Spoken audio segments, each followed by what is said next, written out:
আসসালামু আলাইকুম। আজকে বর্তমান সরকারের একটা সবচেয়ে বলবো যে সবচেয়ে বড় একটা অ্যাচিভমেন্ট নিয়ে কথা বলবো।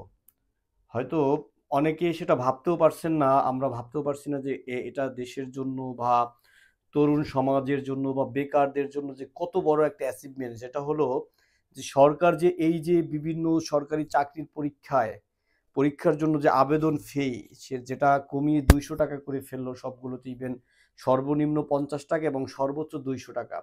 এটা হয়তো অনেকে কিছুই ভাবছেন না, যারা জানেন না এভাবে, বা অনেকেই জানেন ব্যাপারটা ওভাবে প্রকাশ পাচ্ছে না। যে দেখেন, আমাদের দেশে প্রচুর পরিমাণে বেকার, এবং এই বেকারদের অধিক অংশই আমরা হলাম যে নিম্নবিত্ত নিম্ন মধ্যবিত্ত শ্রেণী থেকে আসা, যারা প্রতিনিয়ত টিউশনি করে হলে থেকে মেসে থেকে 2,000 4,000 5,000 টাকার ভিতরে মাস চালাতে হয়, যাদের কাছে 500 টাকার একটা নোটের দাম অনেক বেশি, যেটা যারা আহ, অর্থাৎ যারা ধনিক শ্রেণী, তাদের কাছে এটা আসলে কল্পনার বাইরে যে এটা কত বড় একটা অ্যাচিভমেন্ট।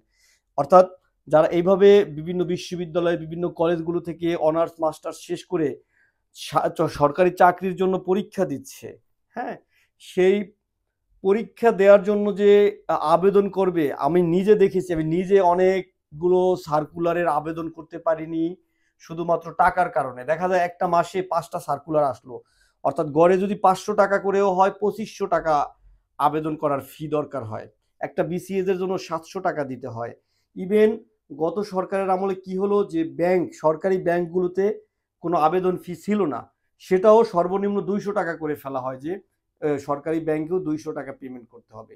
যেটা কত বড় যে একটা বার্ডেন ছিল এই বেকার বেকার জনগোষ্ঠীর জন্য, সেটা ভাবার বাইরে। যে কোনো একটা সরকারের উচিত কি বেকারদেরকে সাপোর্ট দেয়া, কারণ এই বেকাররাই তো অর্থনীতিতে যখন চালিকা শক্তি হবে, যখন তারা উপার্জনক্ষম হবে, তখন তো তার অর্থনীতিতে একটা অবদান রাখবে এবং অর্থনীতিতে একটা গতি সঞ্চার হবে। তবে কেন এই ধরনের তরুণদেরকে গলা চিপে ধরা এক ধরনের প্রবণতা, যেই আমলারাদের মাথা থেকে এই সমস্ত জিনিস আসছে, আমি মনে করি তারা নিকৃষ্ট ধরনের লোক, যে বছরের পর বছর ধরে তারা এই সমস্ত আবেদন ফি না কমিয়ে আরো বরঞ্চ বৃদ্ধি করেছে। এমনও হয়েছে, আমি জানি যতদূর, যে 1500 থেকে 2,000 টাকা পর্যন্ত বিভিন্ন সরকারি চাকরির পরীক্ষার ক্ষেত্রে আবেদন ফি ছিল, যেটা একেবারেই অমূলক ছিল। কারণ বেশিরভাগ প্রার্থী তো আপনার ইয়ে থেকে বাদ পড়ে যায়, প্রিলি থেকে বাদ পড়ে যায়। তবে কেন এত টাকা সে ফি দিবে? একটা প্রিলির দেওয়ার জন্য কি 500 700 1,000 টাকা কি 2,000 টাকা এক একজন মানুষের মাথা পিছু খরচ পড়ে যায়?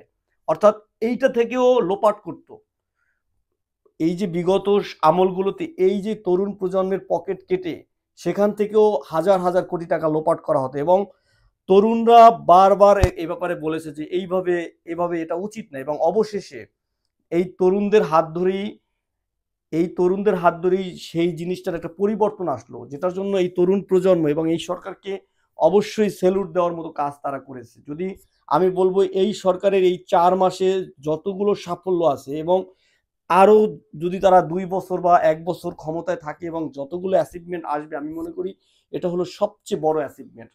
কারণ অনেক ছেলে মেয়ে অনেক অনেক ছেলে মেয়ে টিউশনি করে খেতে পারছে না, সে ন্যূনতম চিকিৎসা সেবা নিতে পারছে না, ন্যূনতম 3 বেলা খেতে পারছে না, কিন্তু তাকে কি করতে হচ্ছে যে যখন 5টা সার্কুলার আসে, তার সবগুলো সার্কুলারে অ্যাপ্লিকেশন করে পরীক্ষা দেওয়ার ইচ্ছা হয়, সবগুলোতে সে প্রতিযোগিতা করে যেন একটা চাকরি পায়। সে জানে না কোথায় কোথায় আল্লাহ তালা তার ভাগ্যে কপালে কোন চাকরিটা রাখছে, কিন্তু সে কি করে তখন বেছে বেছে টাকার অভাবে, যে না আমি 5টা সার্কুলার দিছি, আমি 2টায় অ্যাপ্লিকেশন করব, কারণ আমি যদি এই মাসে সর্বোচ্চ এর পিছনে 1,000 বা 500 টাকা আমি ব্যয় করতে পারবো।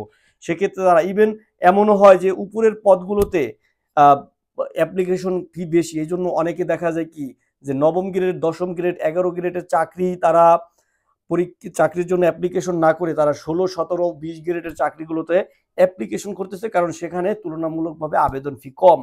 তো এই সরকারকে আমি সাধুবাদ জানাই এবং এই সরকারকে আমি ধন্যবাদ জানাতে চাই, এবং আমি মনে করি প্রতিটা তরুণ প্রজন্ম এই ব্যাপারে এই সরকারকে ধন্যবাদ জানানো উচিত এবং জানাবে।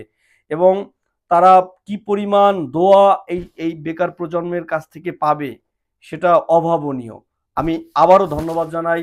বর্তমান প্রশাসনকে, বর্তমান সরকারকে, যারা এরকম একটি মহতী উদ্যোগ নিয়েছে এবং বেকার তরুণ যুবক যুবতীদের কথা ভেবে এই ধরনের একটা সিদ্ধান্ত নিয়েছে। ধন্যবাদ সবাইকে। আসসালামু আলাইকুম।